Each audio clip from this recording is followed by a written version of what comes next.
Say their names. George Floyd. Say their names. Breonna Taylor. Say their names. Ahmaud Arbery. Say their names. These are just a few of countless black lives that have been lost at the hands of systemic racism. Say their names. Welcome to another Mark Medley Show, another episode of the Mark Medley Show. Good morning, good afternoon, good evening, wherever you are listening. Since that list of names was put together, countless other names have been added to the list. Just as recent as this week. Other hashtags, other names have now been created to be added to that list. As a matter of fact, this week, as you know, the Derek Chauvin verdict came down.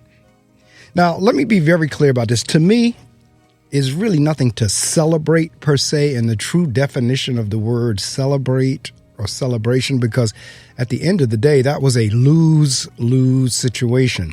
You have one man dead and now one man going to prison.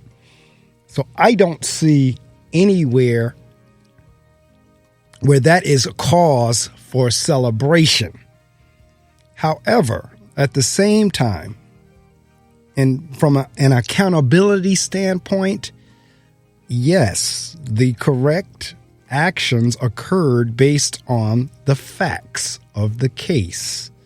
See, for me, yes, black and white had some bearing on the case. The fact that Chauvin was white and Floyd was black had some bearing on the case. But for me personally, it was beyond race. It was beyond black and white.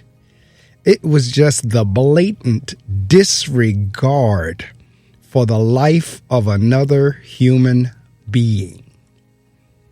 While I did not watch the trial, I'm extremely familiar with what went on in it because I did follow it. I didn't watch it. I didn't sit there like I had to, be there right in front of the TV set for every word.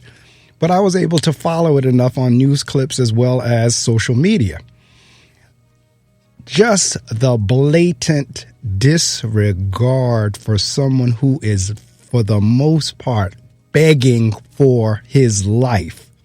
And you're sitting there acting as if you don't hear or you cannot feel the pain that that person beneath you is going through and the fact that you just did not care. That's where, for me, that case boiled down to in terms of why I felt, based on after hearing all the experts and here I'm sure, and the jury, I believe, came to the same conclusion that this is just not a matter of black, white. This is a matter of literally the taking of a human life. And so when they got to the verdict of guilty, I sat there, I listened to it on the radio. Well, my phone now is considered the radio, but what it brought to mind was whenever I was a kid, I had this little green transistor radio that was hand palm sized. And right now, we can listen on our devices, which for me, it happened to be my iPhone. So I'm sitting there listening on my iPhone as the judge is reading the counts and the verdicts. And just each time I would just say, yes. When he said the first one, I just said, yes. Said the second one, just said, yes. Said the third one, I just said, yes. And it's not as if we're looking for retaliation, retribution, or, just trying to get some get back. It really was not about that. But for too long, crimes have been happening and has happened to no accountability or consequences whatsoever. If you go back in time, and see, people don't want to deal with that. They want to be in denial. They want to pretend as if everything was always honky-dory, or, again, they don't care. But if you go back in time, if you go back to the Emmett Till case, if you go back to the Medgar Evers case, and so many others, if you go back to those cases, they went to court, but we knew it was a sham court because the judge, the jury, and the defendant all knew that the jury was going to acquit. So you would have Ku Klux Klan members, KKK members, folks in the community who knew good and well they had killed, they had lynched, they had hung from trees, they had shot, they had taken and they disappeared in the woods. And folks knew who were doing it. So when they would have their day in court, the jury already knew they were going to acquit. They knew they were going to say not guilty. And you would have that black family sitting there, already broken because their loved one had been brutally murdered, but then have to be humiliated by a jury and a defendant or defendants who would turn around and laugh at them. Their folks, their wives and sweethearts and daughters and sons would be gathered and laughing and happy, glad all around them, knowing full well that those men had committed murder. And the jury did the same thing, would turn around and do not guilty and give a not guilty, knowing full well that the person was guilty, might have been their neighbor. They might have been a part of the Klan as well. So when they got to the court, the verdict was already in when they walked in the door. And that happened for so long. And then over time, every now and a blue moon, maybe blue purple, blue pink, blue orange moon, every now and again, the verdict would swing in the direction of the black person or the African American. One such example was the O.J. Simpson trial. Now, I've told you all before, and I think I told you last week or the last time I was on the air. In my heart of hearts, I believe O.J. Simpson killed those folks. I really do. Never wavered from that. Honestly, and folks can disagree, they can argue, they can say whatever they want to say. In my heart, in my spirit, just again, looking at the facts, knowing the personality, I honestly believe. And then that same personality, if you saw the behavior after he was deemed not guilty, still wound up doing something stupid and wound up going to jail again. So in my heart of hearts, I honestly believe O.J. Simpson killed those folks. Now, that's just me. That don't have to be you. However, what O.J. did was O.J. used the same system that was put together, the same system that those folks celebrated at the death of Emmett Till, Medgar Evers, and all those back during that time, the same system that those juries would say not guilty, those same system that those juries would acquit, knowing full well that those men were guilty, knowing full well that those men broke down doors, went in that house, took another man, took him to the tallest tree, put a rope around his neck, slung it over a branch, pulled it, knowing full well that they did that, or broke the door down, took the man, shot him somewhere, buried him, knowing full well that they did it, and would acquit, would say not guilty, knowing full well. So O.J. used that same system, and it worked out for him in the same manner. And yet, at that point, they thought about changing the whole jury system. The jury was dumb. The jury was uninformed. The jury was biased. The jury was intimidated. Now, the reason I'm going through this is because the same exact words was now said about this jury with Derek Chauvin. The jury was dumb. Why is it every time the verdict swings in the direction of the black man, the jury's dumb? And yet in the same situation, when it swings in favor of the white man, the jury's not dumb. Something's wrong with that picture, and that tells you something. So now, out of the two cases, because I mean, in all honesty, the Chauvin case and the O.J. Simpson case are the two cases that for me stand out because they kind of swung not necessarily how people thought they were going to swing. And when they did, the jury was dumb. No, the jury was not dumb. The jury in both of those instances, because not for nothing, even though I believe O.J. Simpson killed those folks, Johnny Cochran did a masterful job in creating that shadow of a doubt. He played Marsha Clark. He played Chris Darden. And for the most part, he played everybody in there. But that's what he was supposed to do. That was his job. he was able to do what Chauvin's defense attorney could not do because he didn't have that much to work with to begin with. But Chauvin's attorney could not pull off that trick that Johnnie Cochran, in my mind, pulled off.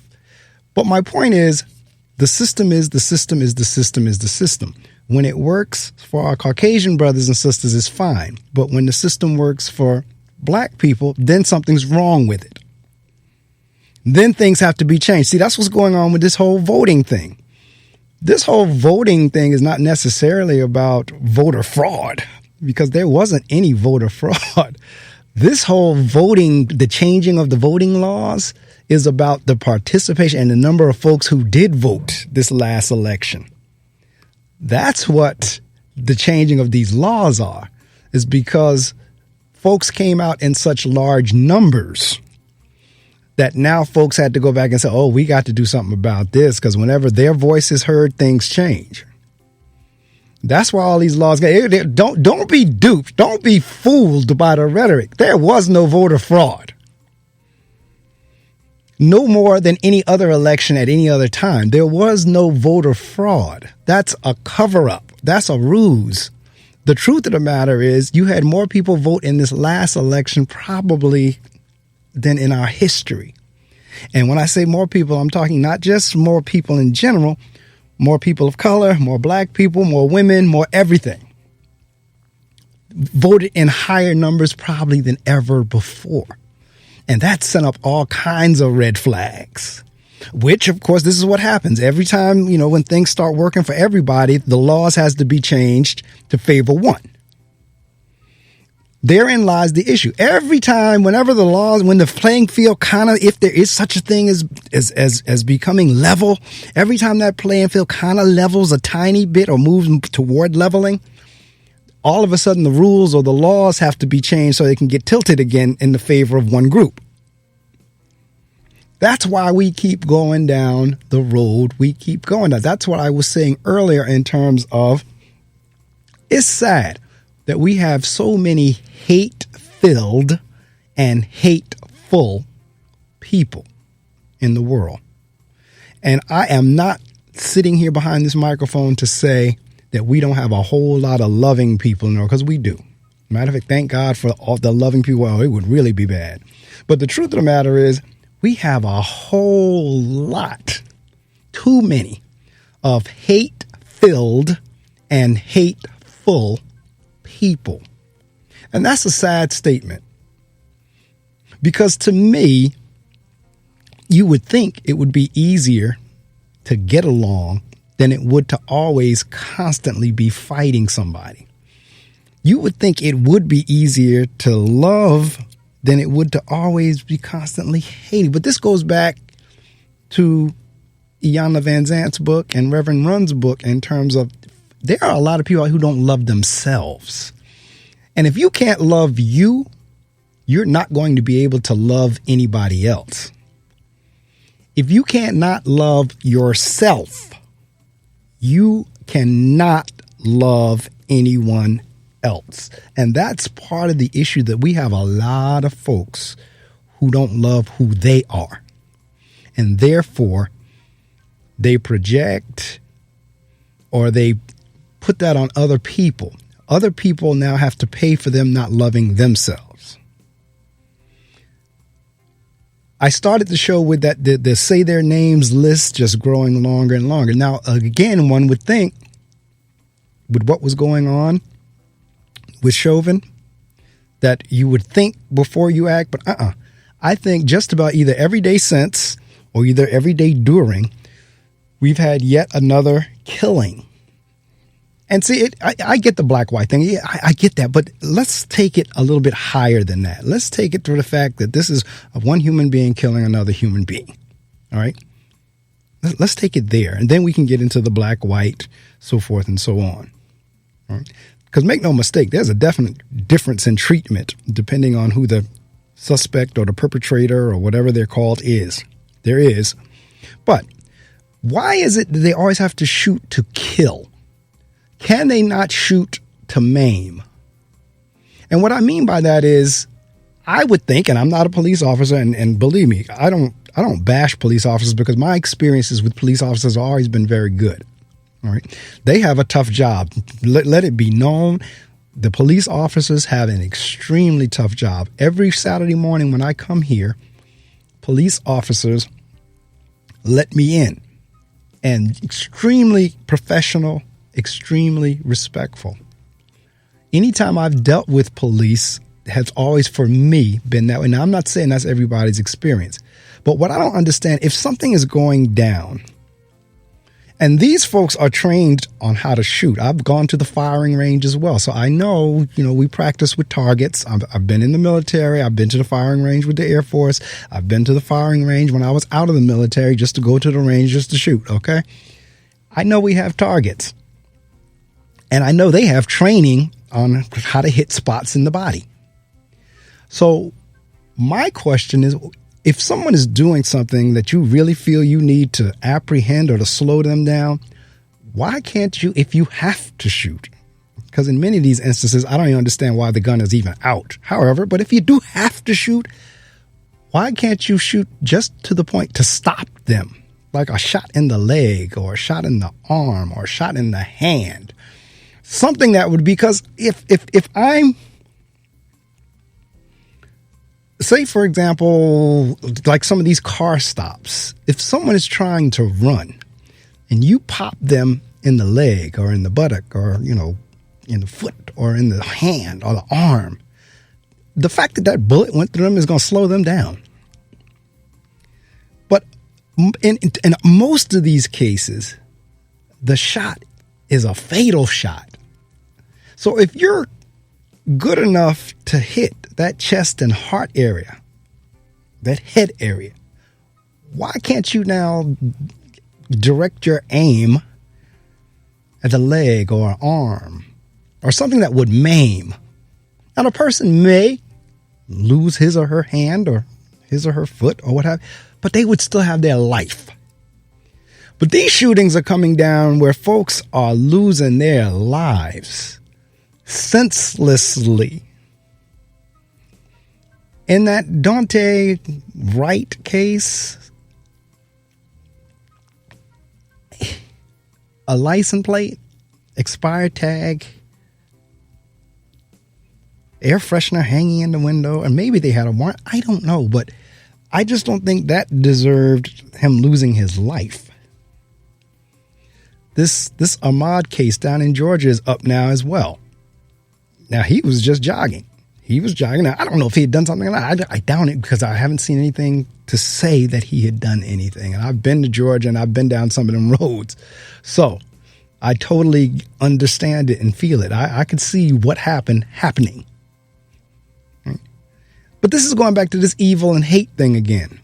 Why are we so easily taking other folks' lives?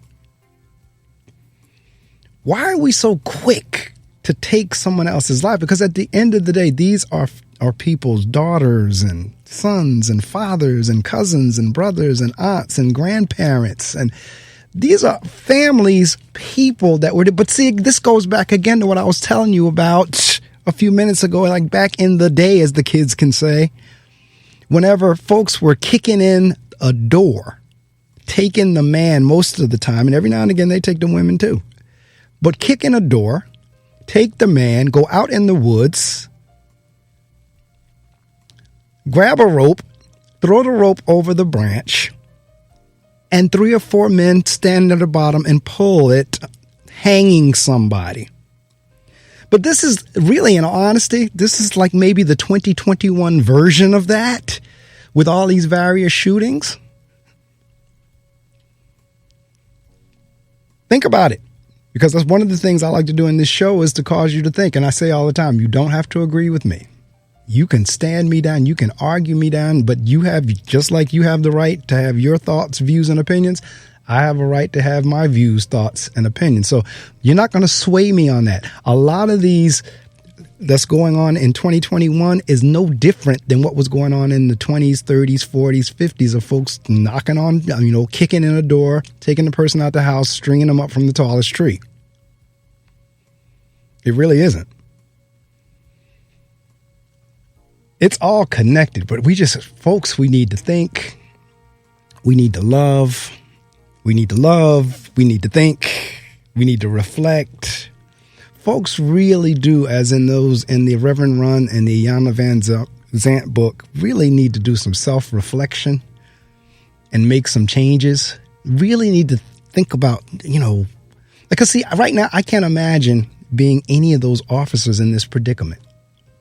I really can't. I can't imagine being, Miss Potter. I can't imagine being Mr. Chauvin. I can't imagine. But at the same time, I can't imagine being their victims either, nor their victims' families. That's what I say earlier in the top of the episode. None of this is anything to celebrate. The fact that folks are dead is nothing to celebrate. The fact that folks are going to jail behind killing them is nothing to celebrate. At some point, we got to get to the point where we stop the madness, where we stop the hate. We have got to get to that point. And I don't know if it's going to happen in my lifetime or not, but we've got to get to that point where this madness stops. You have other folks, and I'll just put the initials out there. For those of you who follow, you'll know who the initials are. TC. Because I won't go there because I'm all the air, but TC spewing hate. That's all that is hatred. And you can say what you want to say, and TC has a right to his view as well. However, it's a hateful view.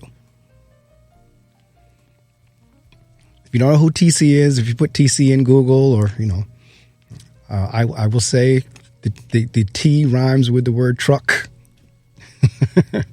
And if you take it from there, you can figure out who I'm talking about. But just straight up hatred. And you have so many people who follow that and actually buy into that foolishness. I tell you, you want to read a really great book, and I just started reading it not too long ago.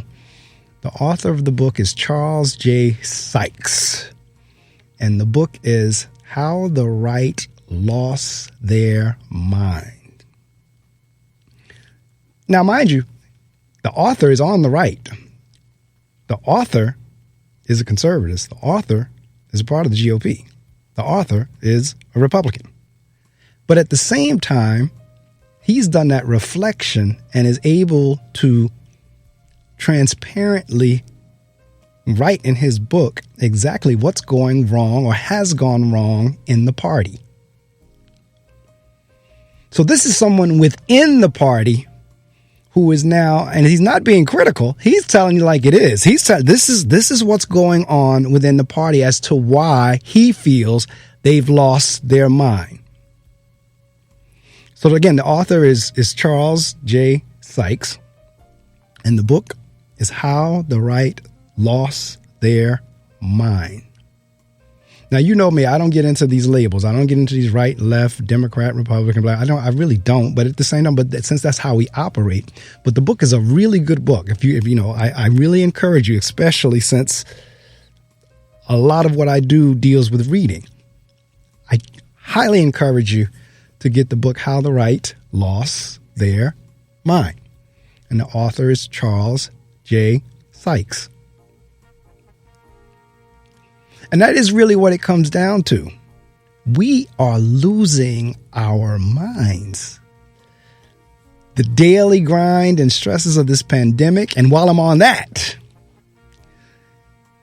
just because you are vaccinated, please still follow the guidelines. I mean, I'm hearing folks with all these little giddy comments about getting the vaccinated and they think they're free. No, we are not free.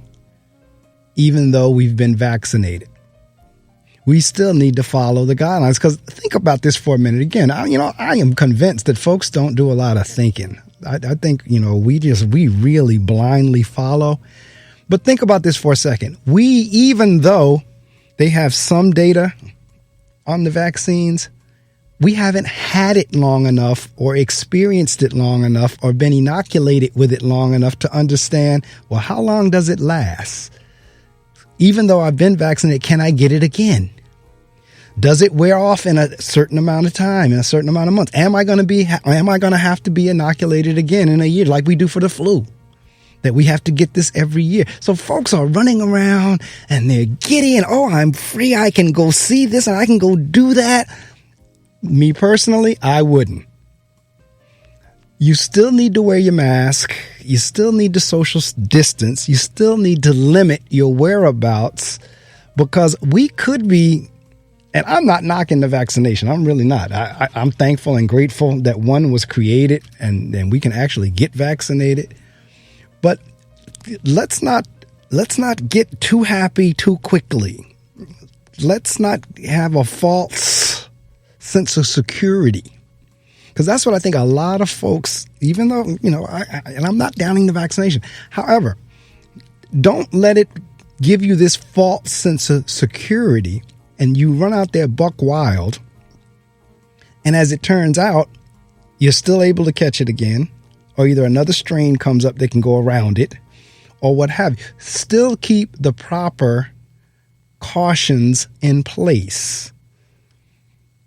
I hate the mask probably more than anybody else. I'm so tired of wearing and looking at folks in masks. However, I am going to do what I need to do to keep me alive, to keep you alive. I just think it's just, I look at the posts on social media. I hear folks, after they've gotten their vaccination, and I just hear this giddiness of like, just, okay, great, you got the vaccination. Take it easy, calm yourself down, continue, maybe not quite as stringent, but at the same time, yeah, I would still stay out of folks' face.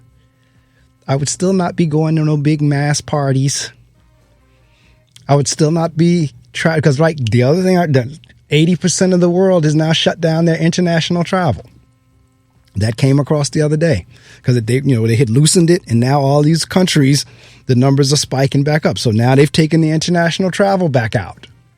80% of the world has said, no, you can't come to us. So yeah, vaccination is beautiful. It's great. It is. I've been vaccinated myself, but I can tell you now, I am not going out, going willy-nilly, silly, crazy, carrying on, being up in folks' face in big crowds, this and that. I'm not. And in the words of, going back to the OJ case, in the words of Judge Lance Ito, I admonish you not to go crazy either just because you got the vaccination. Then, so you got giddy on one hand, and then you have the anti-vaxxers on the other. You have those that, I'm not going to take the vaccination for whatever reason. I mean, there's one thing, there's the historical anti-vaxxers, and then you have those that are just being anti because they anti. So on the one end, you got those that get it, that are giddy and ready to go footloose and fancy free. And then on the other end, you got the anti-vaxxers. So the point is, we are nowhere close to being out of the woods on this thing. State numbers keep climbing and going up. Country numbers India is off the charts. The numbers over in India now are off the charts. New Jersey, the state where this is being recorded, number 2 out of the 50 in the United States. And I'm sure the county that I'm in probably is a significant percentage of those numbers. So we got to think, folks. Think. Just think. Just don't be running so fast, taking things at face value, taking the sound bites, taking everything that you're told and running with it and going with it and acting as if it's so. Give some thought to what is being said and kind of ask yourself the question, does this make sense to me? Does that make sense? Because a lot of stuff that I hear just does not make sense. And yet there's so many people that run with stuff that just doesn't make sense. All right. I guess that's my rant. Because, see, my thing is this. If TC and all these other folks on all these other networks get their opportunity to rant, then I take my opportunity to rant as well. The only difference is I hope my rant is to help us love each other more versus a rant to hate each other more. That is always kind of like my hope, that at least in my ranting, if that's what you want to call it, that it will cause you to think, to say, you know what, how can I help my brother? How can I love my fellow man more? How can I make life better for somebody else? That's what I always hope my rants are. That my rants cause us to, move beyond all this hatred. Because it really is exhausting to keep just seeing the hate, hearing the hate. What are we going to do about it? How are we going to move beyond the hate? How are we going to learn to live together peacefully while we're here on the face of the earth? Because for some reason, we seem to be struggling to do that. Everybody hating each other. Now we have Asian hate. Not that we didn't have it before, but now we have Asian hate, Jewish hate, black hate, Latino hate, female hate, LBGT hate. I mean, it's just so much hate going on. Why can't we be in, everybody just, live and let live? As a good friend of mine said, let the river flow. Why can't we just let the river flow? As my mom can say, live and let live. We struggle with that. So in any event, thank you so much as always. This is another episode of the Mark Medley Show. If you want to learn more about me, feel free to go to my website. That is the portal.